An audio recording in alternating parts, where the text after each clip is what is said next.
말씀은 로마서 1장 13절로 15절의 말씀입니다. 받들어 봉독합니다. 형제들아, 내가 여러 번 너희에게로 가고자 한 것을 너희가 모르기를 원하지 아니하노니 이는 너희 중에서도 다른 이방인 중에서와 같이 열매를 맺게 하려 함이로되 지금까지 길이 막혔도다. 헬라인이나 야만인이나 지혜 있는 자나 어리석은 자에게 다 내가 빚진 자라. 그러므로 할 수 있는 대로 로마에 있는 너희에게도 복음 전하기를 원하노라. 아멘. 오늘은 내가 빚진 자라 라는 제목으로 하나님의 말씀을 전하겠습니다. 오늘 본문을 세 가지로 나눠 정돈합니다. 첫 번째, 부담. 두 번째, 은혜. 세 번째로 최선. 이렇게 세 가지로 말씀 전합니다. 먼저 생각하는 것은 부담에 관한 것입니다. 오늘 본문 말씀 13절에 형제들아, 내가 여러 번 너희에게 가고자 한 것을 너희가 모르기를 원하지 아니하노니 이는 너희 중에서도 다른 이방 중에서와 같이 열매를 맺게 하려 함이로되 지금까지 길이 막혔도다. 헬라인이나 야만인이나 지혜 있는 자나 어리석은 자에게 다 내가 빚진 자라. 14절에 사도 바울은 자신을 빚진 자라고 소개했습니다. 우리가 인생을 살면서 빚을 지면서 많이 살기도 합니다. 집을 마련할 때나 건물을 살 때 대출을 받기도 하고, 또 생활에 필요하거나 사업에 필요해서 이웃에게 또 빌리기도 하고, 그것 이외에도 우리는 여러 가지 형태로서 빚을 지기도 합니다. 이러한 빚은 어떤 빚이냐면 그 물리적이고 물질적인 빚인데, 빚은 두 가지 요소가 있습니다. 그러한 물리적인 요소로서 경제적 개념으로서의 빚이 있고, 두 번째 요소는 사랑의 빚이 있습니다. 사랑의 빚은 예를 들어서 효도라는 개념은 어디에서 파생한 거냐면 사랑으로부터 출발한 것입니다. 부모가 나를 낳아주시고 키워주신 것, 이것은 사랑의 빚이 보이지 않게, 빚을 부어준 것도 없고 상호 관계가 어떤 약속에 의하여, 언약에 의하여, 문서에 의하여 구성된 것이 아님에도 불구하고 빚이 생깁니다. 부모님이 나를 철없을 때 안아주시고 키워주시고 먹여주시고 여기까지 장성할 수 있을 때까지 도와주셨는데, 이것은 자녀가 요구한 일이 없는 것입니다. 보통 자녀를 한 명 장성해서 대학까지 졸업하는 데는 한 2억 원 정도 들지 않을까 싶습니다. 2억 원. 자녀 한 명에 한 2억 원, 요즘으로 치면은 대학까지 다 마치면 한 2억 원 들지 않을까. 물론 아껴서 키우면 한 1억 정도, 그리고 좀 넉넉히 강남에 가면은 초등학교 때부터 전 과목당 100만원씩 200만원씩 하는 고액과외도 있죠. 그러면 1년 과외비만 해도 그냥 1억입니다 1년치 과외비가 1억. 근데 초등학교 한 3학년부터 고액과외 붙이는 가정도 있기 때문에, 소수지만 있기 때문에, 이러면은 1년에 1억씩 한 10년을 그렇게 쏘면은 엄청난 것을 쏟아 부으는 경우도 있을 수 있습니다.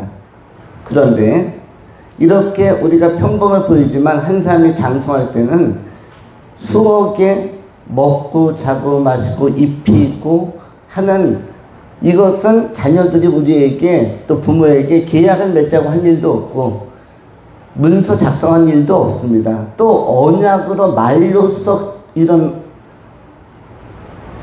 쌍무적인 어떤 관계를 형성한 것도 없습니다. 그냥 일방적으로 부어준 것입니다. 일방적으로 낳고 일방적으로 키우고 재우고 씻기고 먹이고 지원하고 잘되기를 소원하고, 이런 모든 애씀까지 포함해서 자녀들은 누구나 다 사랑을 받고 자라나는 것입니다. 돌봄과 지원을 받는 것입니다. 그런데 나중에 이것을 깨달으면 이것이 큰 은혜였고 감사였고, 그때 생기는 마음이 효도심이라는 것이죠.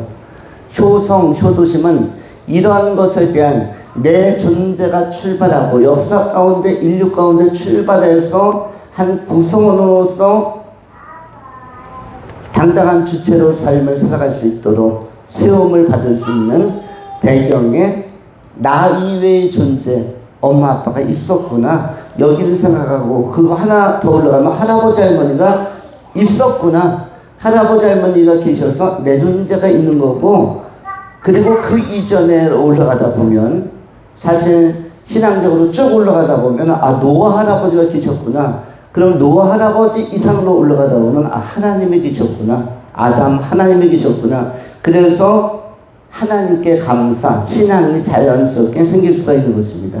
그럴 때 효성도 자발적으로, 신앙도 자발적으로 생성될 수가 있는 것입니다.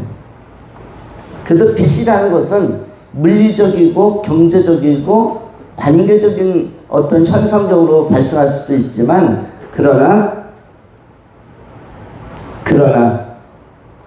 사랑의 빚이라는 것은 또 다른 측면에서 굉장히 위력적이고, 이것은 영원히 갚아야 하지만 영원히 갚기가 쉽지 않은 것입니다. 부모님에 대한 사랑받음도 이 빚도 영원히 갚기가 쉽지 않습니다. 우리는 자녀 입장에서는 부모님에게 일부 조금 잘해드릴 수는 있지만 지속적으로 부모님이 쏟아주는 것만큼 잘하기가 어렵고, 그리고 더 하나님께도 마찬가지입니다. 그 근원이 뭔가 했더니 그 부모님을 붙여주신 분이 하나님인데, 하나님의 섭리 때문에 내가 태어난 건데, 내가 태어나도록 내가 소중하다면 나를 이 땅에 보내주신 하나님이, 부모를 통해서 보내주신 하나님이 굉장히 귀한 분인데 그 사랑을 갚기가 쉽지 않습니다. 이것을 스스로 자각해서 깨닫는 순간 우리는 더 성숙해지는데, 그래서 모든 인간은 빚진 자가 맞습니다. 오늘 사도 바울도 뒤늦게 깨닫고 보니까 내가 빚진 자였구나, 이것을 깨달은 것입니다. 특별히 오늘 본문에는 13절과 14절에는 이방인이 나옵니다.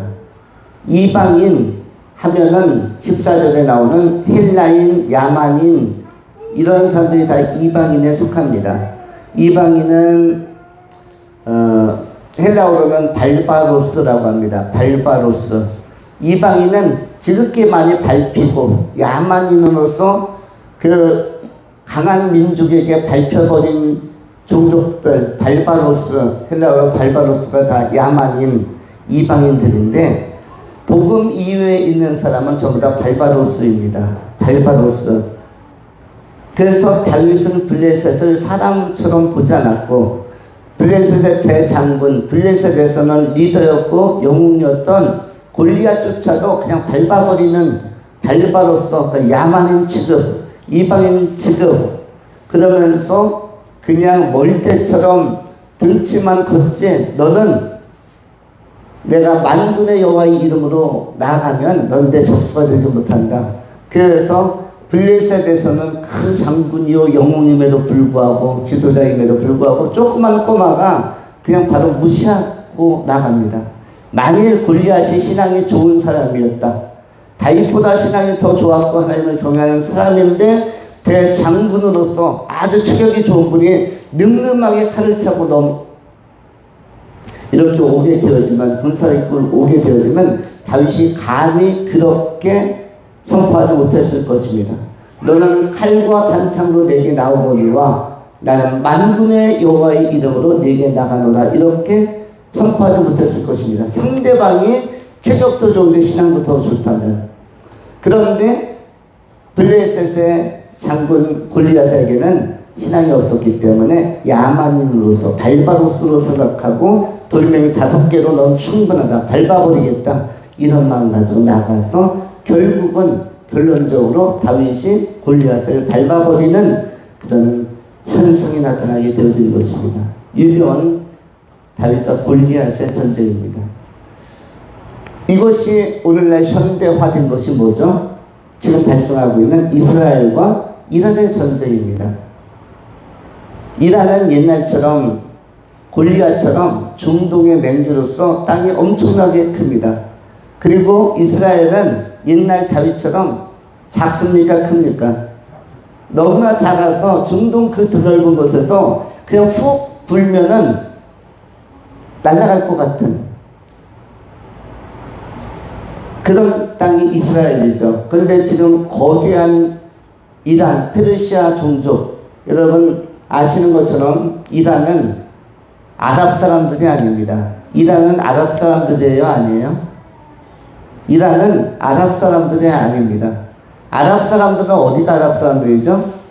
사우디, 시리아, 아랍에미레이트, 레바논, 이라크까지는 약간 아랍 계열이지만 이란은 어디입니까? 페르시아입니다. 다리오 왕, 유명한 다리오 왕, 바벨론 포로 그 앞에 나오는 그 다니엘 시대부터 유명한 왕들이 등장하죠. 또 알렉산더와 막 싸우고 맞대기를 했던 그 거대한 제국, 동양을, 아시아를 제패했던 다리우스 황제의 왕국이 페르시아, 거기가 현재 이란인데 여기는 중동 사람, 아랍 사람들, 중동에 속해 있지만 아랍인들이 아닙니다. 그래서 이 이란은 원래 굉장히 서구적인 중동의 서구, 중동의 미국이 바로 이란이었습니다. 1979년 이전까지 이란은 전부 다 여성들도 비키니 입고 해수욕도 하고 그 다음에 쇼핑도 하고 히잡이나 이거 쓴 사람은 한 명도 없었습니다. 거기는 거의 남녀 평등한 사회였고 중동 속에 유럽 문화가 탁 들어와 있었고 미국과 엄청난 우방을 형성을 했었습니다. 그런데 뭐가 침투했냐면 이 아랍의 종교 이슬람이 침투했습니다. 이 페르시아에, 이란에. 그래서 뭘 일으켰습니까? 반정부 혁명을 일으켜서 나라를 전복해서 그 당시에 왕을 퇴출시키고 축출하고 그리고 나서 이 굉장히 강한 그 이슬람 문화로 바꿔버리고 그 호메인이라고 하는 분이 거의 40년 가까이 이슬람 종교 신정체제로 장악하고 들어오는 것입니다. 그러면서 조용히 뭘 만들죠? 조용히 뭘 계속 30년 동안 만들었습니까? 핵을. 왜냐하면 핵을 누구를 겨냥해서 만들까요? 사실 중동 지역에서 핵을 만들어서 쓸 데가 어디 있습니까? 누구한테 쏘려고 핵을 만들까요? 또 핵도 많이 만듭니다. 한두 개 만드는 게 아니에요. 석유로 캐낸 그 불을 가지고 그 경제력을 가지고 다 핵 만드는 데 썼습니다. 어디를 때리려고? 이스라엘을 때리려고. 그런데 이스라엘을 침공하려고 6번에 걸친 시도를 했었습니다. 그런데 6번 쳐들어갔는데 골리앗 같은 중동 세력이 우겨싸고 연합전선을 구축해서 이스라엘 쳐들어갔는데 6번 다 이겼습니까? 다 졌습니까? 다 졌습니다. 그래서 그냥 싸우면 아주 너무 조그만데 예를 들어서 우리가 누구한테 지는 거냐면 하나한테 다 지는 겁니다. 우리가 짜고 덤볐는데 하나랑 붙었는데 6번을 붙었는데 우리가 다 짜고 덤볐는데 뭐 이수희 집사님, 박성원 집사님, 다 최홍성 집사님 한 편 먹고 우리 모두가 같이 짜고 덤볐는데 져버렸어요. 6번을 다 지면은 자존심도 상하고 너무너무 얄밉죠. 그것도 엄청 흠씬 우리가 두드려 맞힌 겁니다. 하나한테. 그런데 아무리 봐도 조그매요. 우리 대한민국 남한의 뭐 몇 분의 1밖에 안 되니까 너무너무 작죠. 저 경상남북도 합친 것, 전라남북도 합친 것만한 고만한 땅덩어리한테 거대한 주변 국가들이, 중동 국가들이 더 무릎을 꿇게 되니까, 그것도 한 번 무릎 꿇고선 실수다, 내가 얕봤다 할 수 있지만 6번을 다지는 건 어떻습니까? 이건 뭔가 보이지 않는 실력 차가 나는 거죠. 근데 이 실력을 극복하려면 일반 지상군이나 일반 전투력 가지고는 안 되겠다, 일반 미사일은 안 되겠다 하니까 뭘 개발한 것입니까? 핵을 개발한 것입니다. 그런데 이 핵을 통해서 지구에서 이스라엘을 도려내겠다.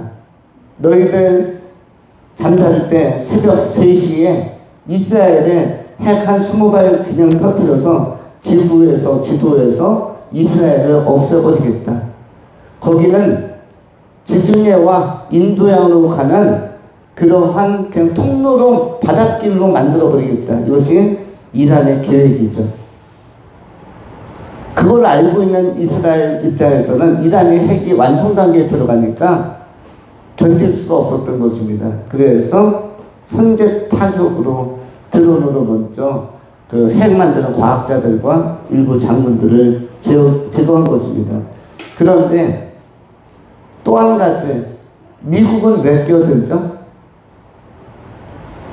미국은 왜 끼어들었습니까? 이란하고 옛날에 되게 친하게 지냈었는데 왜 끼어들었습니까? 이란을 지지하는 나라는 전 세계에 없습니다. 전 세계에 없는데 두 나라가 지지를 해요. 거기가 어디입니까? 중국하고 러시아입니다. 근데 미국이 볼 때 중국, 러시아는 악의 축으로 보고 있는데 거기랑 연대하니까 해서 핵을 만들지 말라고 이야기하는데 계속 만드니까 이번에 이스라엘이 치는 길에 같이 완전히 정리해버리겠다. 북한도 마찬가지일 수 있습니다. 그만 만들려고, 이제 중지하면 지원하고 원조해서 북한도 잘 살게 하겠다라고 이야기하는데, 또 불구하고 계속적으로 그걸 시도하면은 이게 물이 다 차오르고 수위가 차오르면 그때는 똑같은 방식으로 나갈 겁니다. 북한에 있는 수뇌부들을 먼저 드론으로 제거하던 여러 루트로 아마 제거한 다음에 아마 핵시설을 아마 타격하는 방식으로 그렇게 해버릴 수도 있습니다. 중국도 앞으로 큰 변화가 올 수가 있는데, 중국도 시진핑이 지금 굉장히 위험하다고 하죠. 위험하다고 하는데 지금 요즘 시진핑이 2달 동안 전혀 나타나지 않고 있다고 해요. 그래서 시진핑이 제거될 시점이 왔다고 합니다.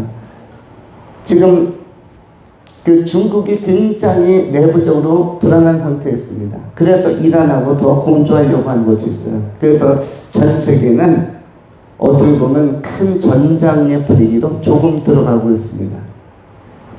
그래서 어떤 사람들은 1차 대전, 2차 대전 이후에 3차 대전까지는 성경에 예고되어 있는데 3차 대전의 조짐이 징후가 조금씩 나타나는 것이 아니냐.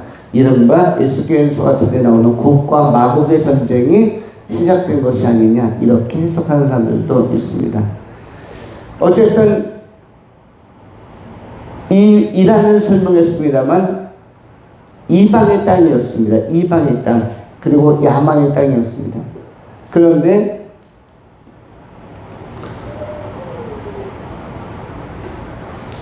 이러한 어떠한 땅이라도, 어떠한 그 야만인들에게라도 복음을 전하겠다는 것이 하나님의 계획이었습니다. 그래서 작은 이스라엘로부터 시작을 하는데, 결국 우리 주님께서 선교의 과정을 통해서 역사에 복음 전할 사람들 다 전하고 다시 오시는 그 시점은 이스라엘의 회복의 시점으로 로마서 12장에 기록을 하고 있습니다. 우리는 먼저 지금 이 빚에 대해서 설명을 했는데, 빚은 뭐냐면 부담인 것입니다. 부담인데, 이스라엘은 미국하고 연대할 수밖에 없는 것이 지금 미국에게 엄청난 빚을 지고 있습니다. 지금까지 6번 다 이겼다는 것은 자력으로 이겼다는 것이 아니죠. 무기를 누가 지원해 준 것입니까? 미국이 다 지원해 준 거예요. 어떻게 지원해 줬습니까? 무상으로 지원해 준 거죠, 그동안은. 그렇기 때문에, 그리고 이스라엘에 있는 젊은이들을 어디로 유학을 시켰습니까? 전부 다? 미국으로 유학을 시켜서 유대인들이 어디에 가서 활발하게 활동합니까? 미국에서. 정치권에도, 또 경제계에도, 또 학문 쪽으로도 유대인들이 많이 들어가 있습니다.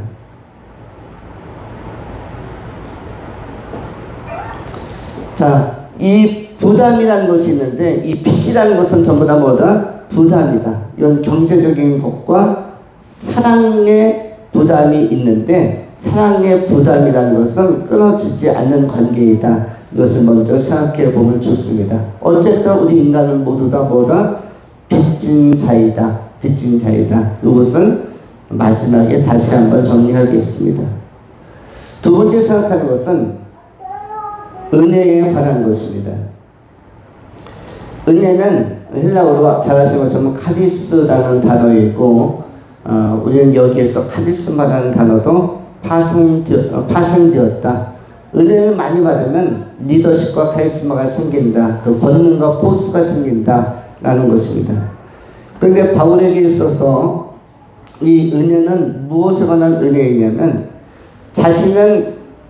자신이 지은 죄를 되돌아볼 때 도저히 회복 불능의 죄를 많이 지었다. 왜냐하면 유대인으로서의 자존심과 신념 체계를 지키느냐고 끝까지 그리스도를 거부했고, 또 그리스도를 믿으려고 하는, 삼일체 하나님을 믿으려고 하는 많은 사람들을 핍박했었기 때문에 스데반을 포함하여 많은 그리스도인들, 예수를 따르는 사람들을 핍박하거나 또는 살해했었기 때문에 이런 바울에게 있어서 죄는 매우 크다고 그렇게 바울이 느끼기 시작했습니다. 그리고 예수를 영접하고 나서 예수 그리스도의 십자가의 은혜로, 보혈의 능력으로 말미암아 죄사함 받은 것에 대한 속죄의 큰 은총이 이 사도 바울 안에 내부적으로 있었습니다. 여러분, 최근에 정부가 새롭게 들어서면서 조금은 독특하고 이상한 정책을 경제 정책을 발표했습니다. 어떤 경제 정책이죠? 모든 부채를 다 탕감해 주겠다. 근데 탕감하는데 몇 프로 탕감해 준다고 했습니까? 2, 3%, 5%, 100% 다 탕감해 주겠다고 했습니다. 그럼 지금까지 빚진 사람들은 지금부터 대출을 갚아도 된다, 안 갚아도 된다? 100% 탕감해 준다니까. 대출 받은 거 하나도 갚을 필요가 없다는 것입니다. 현 정부의 정책에 의하면 대출을 갚을 필요가 없다. 남한테 빌린 것을 있으면 갚을 필요가 있다, 없다? 없습니다. 현 정부가 지금 발표한 정책이에요. 좋은 정책입니까? 좋지 않은 정책입니까? 이상적인 정책이에요? 이상한 정책이에요? 그래서 일부의 사람들이 이의를 제기했습니다. 그거 페이크, 뭔가 속이는 거 아닙니까? 아니면 진실입니까? 리얼리티, 진실이 있는 것입니까? 리얼한 것입니까? 아니면 페이크입니까? 정부가 대국민 사기를 칠 리는 없고, 그렇다고 진실을 가져서도 없고, 도대체 뭘까? 지금 그렇다면 또 지금부터 빚지는 것은 갚아줄 건가, 안 갚아줄 건가? 만약에 100% 정부가 갚아주는 게 맞다면 지금부터 빚지는 것도 갚아줄 것인가? 아마 제 생각에는 우리 이주인 집사님이 이 정책이 실현되면 굉장히 기뻐할 것 같아요. 지금부터 윤광선 집사님은 얼굴 확 필 것 같고 박상원 집사님도 너무너무 좋아할 것 같습니다. 이게 100% 빚진 것을 누가 갚아주면? 정부가 갚아주면. 정부가 뭘로 갚아주겠습니까? 세금으로 갚거나 아니면 빚 빌려주는 사람들에게 입막음을 하거나 두 가지 하겠죠. 니들 다를 생각하지 마라. 정부의 명령이다. 아니면 세금을 풀어서라도 100% 다 갚아준다면, 만일 그렇게 된다면 빚진자 입장에서는 어떻겠습니까? 마음이 너무너무 시원하고 기쁨이 넘치겠죠. 그런데 이 세상에서는 이러한 계획이 이상적인 계획으로 끝날 가능성이 많습니다. 이상적인 계획 또는 이상한 계획으로 매진할 가능성이 높죠.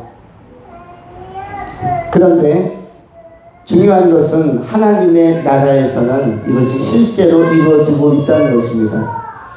우리의 한 사람 한 사람이 지은 죄의 그 값들이 굉장히 많습니다. 죄의 삭은 사망이라고 바울이 로마서를 통해서 선포하고 있는데, 우리가 지은 굉장히 많은 죄의 값, 죄의 사망에 이르는 이 죄에 관한 이 문제들을 일수에 해결해 주신 분이 바로 누구입니까? 갚아주신 분이 예수 그리스도이십니다. 십자가에서 대속의 피를 흘리시고 못 박히시고 우리의 모든 죄를, 모든 우리의 실수를, 허물을 다 용서해 주신 예수님의 대속이야말로 100% 죄에 대한 부채를 탕감해 주신 큰 은혜이고 실제적 사건입니다. 이것은 가공적이거나 이상적인 것이 아니라 엄연한 현실이고 영적인 현실인 것입니다. 우리는 그것을 어메이징 그레이스, 큰 은혜라고 하는 것입니다. 바울이 바로 이러한 과분한 은혜를 경험했고 이것을 깨달았음을 알려주고 있는 것입니다. 우리 또한 이 사랑의 빛, 이 은혜의 빛에 탕감을 받은 자로서 그러므로 우리는 주께 더 자발적으로 나아가고 주님을 자발적으로 섬기고 자발적으로 이 복음의 이 기쁜 소식을 전파하고자 하는 것입니다. 주님께서 주신 이 사랑, 과분한 사랑, 이것 때문에 이 소식을, 이 과분한 은혜의 기쁜 소식을 바울이 이방인들에게도, 옛날에 무시했던 야만인들에게도 찾아가서 전하겠다고 하는 것입니다. 그런데 13절에 찾아가려고 했는데 길이 그동안에 여건이 열리지 않았었다. 14절에 그러나 이제 내가 너희들에게 헬라인은 그동안에 이 바울 사도가 가보지 않은 그리스도 소아시아 이탈리아 이쪽 지역이든 이 야만인들이든 그야말로 문화적으로 문명적으로 많이 떨어져 있던 곳이든 모든 곳에 기회가 되는 대로 바울이 복음을 들고 찾아가겠다. 이 100% 탕감의 소식, 빚을 갚아주고 대속해 주신 예수 그리스도, 특별히 죄의 삭스에 대하여, 죄의 값에 대하여 해서 주신 예수의 복음을 전하겠다고 오늘 선언하고 있는 것입니다. 바울뿐만 아니라 우리도 남은 생에 이 기쁜 소식을 우리 이웃들에게, 우리 주변 사람들에게 우리가 전달해야 할 것입니다. 마지막 세 번째로 최선에 관한 것입니다.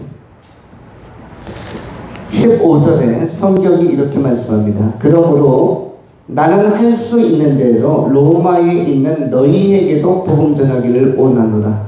할 수 있는 대로라고 하였습니다. 할 수 있는 대로. 할 수 있는 대로를 한문으로 압축해서 두 음절로 바꾸면 뭐죠? 할 수 있는 대로. 힘껏, 힘써서. 이것을 두 글자로 음절로 한문으로 바꾸면 뭐예요? 뭘로 바꿀 수 있습니까? 최선을 다해서. 할 수 있는 대로 한문으로 바꾸니까 뭐가 나와요? 최선이 나오는 것입니다. 최선을 다해서, 나는 내 생에 있어서 최선을 다해서 무엇을 전하겠다? 복음을 전하기를 원하노라. 그런데 이것이 바울의 자세일 뿐만 아니라 하나님의 사랑에 덧입은 사람들, 사랑의 빚을 진 자들은, 하나님의 무한한 은혜를 경험한 사람들은 또한 우리도 복음 전하기에 바울 같은 심령으로 최선을 다해야 할 것입니다. 때를 얻든지 못 얻든지 우리는 복음을 전하는 일에 최선을 다하는 삶을 살아가야 할 것입니다. 여러분 모두가 사랑의 큰 큰 부담을 받은 자입니다. 우리 주님의 큰 사랑을 받은 것을 우리는 신앙으로 하나님 앞에 응답하고 반응하고 또 보답할 수가 있는 것입니다. 자발적인 결단 또한 더 좋은 신앙을 가지고 주님을 기쁘시게 사랑의 빚을 다 갚아가는, 끊임없이 응답해가는 귀하고 복된 성도들이 되실 수 있기를 축원합니다. 기도하겠습니다. 할렐루야. 존귀하신 하나님, 주의 이름을 높여 드립니다. 오늘 복음의